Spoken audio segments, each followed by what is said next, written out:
Kasayan, meron lang tayong i-guide na nag-message sa atin. Ito, basahin mo at shoutout mo na rin. Shoutout kay Domingo Dolisen. Sir, paano po ikabit yung mini driving light na kasabay yung busina? Negative trigger po yung motor ko. Salamat. Ito siya kasayan ha. Negative trigger ang kanyang motor. Katulad nitong Motor Star 125. Negative trigger siya. Ngayon, may dalawang paraan. Yung isang paraan natin, babaguhin natin. Kung ang motor nyo may Rusi Macho 175, meron na tayo dyan. Yung positive trigger, ginawa natin negative trigger. Tapos yung negative trigger, ginagawa natin positive trigger. Yung Macho 175 negative trigger. At tapos yung Yamaha Sight, ginawa rin nating positive trigger. Ito naman ngayon kasi hindi natin gagawing positive trigger. Maglalagay lang tayo ng relay. Ito yung stock nyo. Ito yung stock horn na. Ito yung kanyang stock horn. Yung stock horn niya ba? Aalisin lang natin to sa aalisin lang natin siya sa kanyang busina. Dalawang pindutan. Ngayon kasayan, kung ito pa rin yung gagamitin nyo, kailangan nyong gumamit ng ganito. Yan, ilalagay nyo sa may busina nyo. Papalitan nyo yung busina.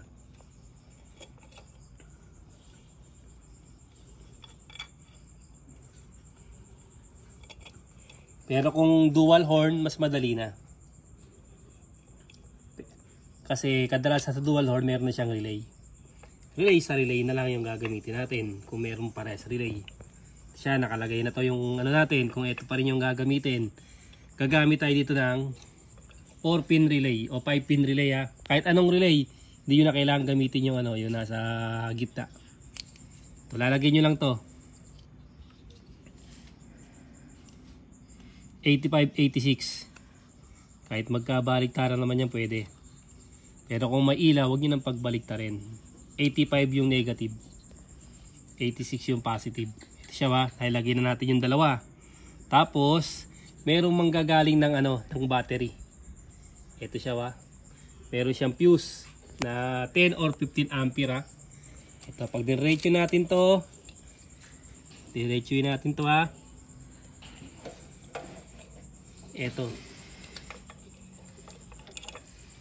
Ito siya. Ilalagay natin sa number 30. Ito ha, ito tingnan nyo. Ito. Gagalaw yan. Ito yung number 30, may fuse. For safety, pwede naman to kahit walang fuse. Pero kung may fuse kasi, safety, kung magka-grounded, walang magiging problema, puputok lang yung fuse. Ilalagay natin dito sa number 30. Ito siya, number 30. Tapos, dito na natin ilalagay yung positive ng busina. Kahit alin sa dalawa, pwede kayong mamili kung ano yung gusto yung ilagay ha. Yung positive ng busina.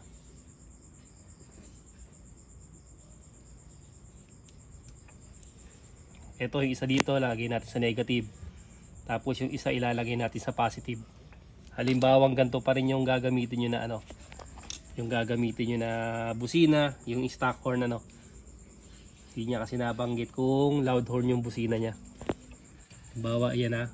Lagay natin sa body ground, temporary lang to kasi ilalagay natin sa sa loud horn natin ilalagay. Kaya kasi na storage tayo. Ito yung negative at ito naman yung positive. Dito natin ilalagay yung positive. Yung positive ng busina, lalagay natin sa number 87. Itong 30 na ilagay natin sa sa positive ng battery. Kaya kumpleto na yung relay natin. Gamitan natin ng pangsuksok para mas madali. Ito siya ba? Tapos lagay natin dito. Ito yung positive ng busina. Yan. Pagka ganyan, ibig sabihin yung busina natin naka-relay na siya. Testing na natin. Kung pumasok, kung meron na siya. Wala pa yung Uy. May kulang pa. Positive, negative, ground. Itong ground natin, baka hindi nakakapasok yung ground natin.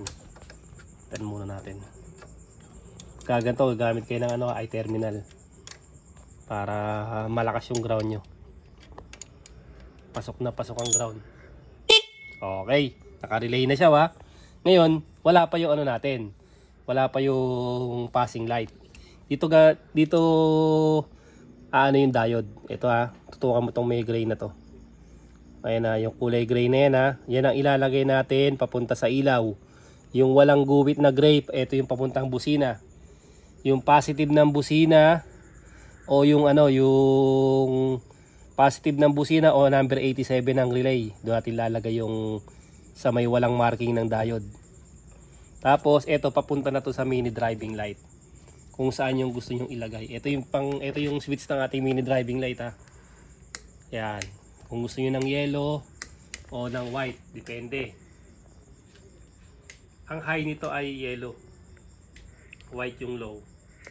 High yung yellow, white yung low Depende kung saan nyo gustong ilagay, pero kadalasan nilalagay sa high. Sa high yung ating passing. Dito lang kayo mamimili Ang common nito ay kulay black. Dito. Yan ang common yan, kulay black Dito kayo mamimili sa green o sa red. Kung saan kayo maglalagay ng maglalagay ng passing light. Dito tayo maglalagay ng passing light sa red Yan.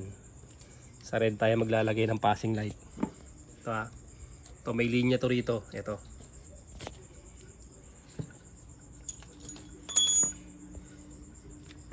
Para aabot na. Yan.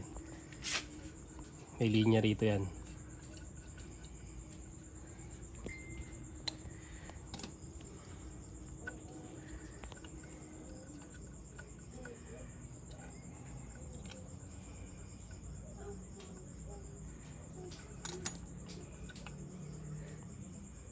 Talang diretso natin dito. Sigako.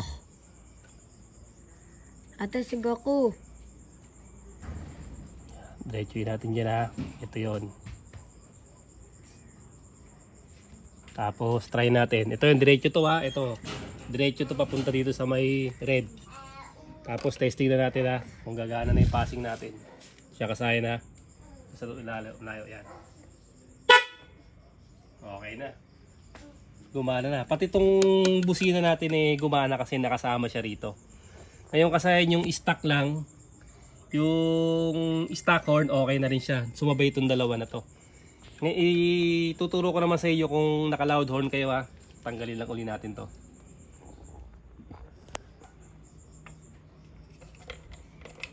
Okay na siya okay na yung stock natin Kung naka loud horn naman kayo, halos ganun din, parehas lang din.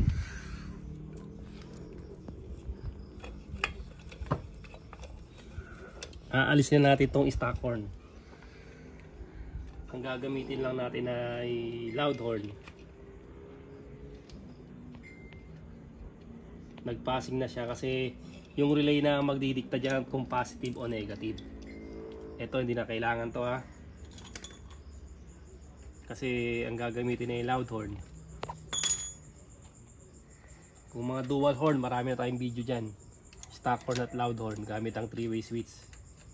Tsaka gamit ang on-off switch, meron tayo dyan. Yan. Ito, alisin na natin to. Kung loud horn naman, pansinin nyo ito siya.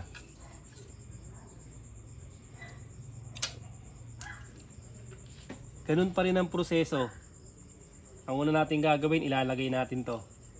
Yan galing sa busina, ilalagay natin sa 8586. Yan galing sa busina, lagay natin sa 8586. Tapos, pagkalagay natin, testing natin kung magti-trigger na siya.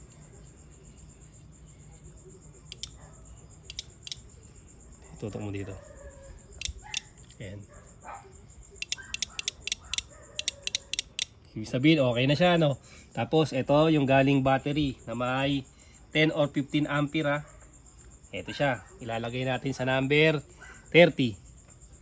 May mga number sa ilalim yan sa mga hindi pa nakakaalam. Lahat ng relay may number sa ilalim. Number 30 Tapos, itong isa naman na to, yung positive ng busina.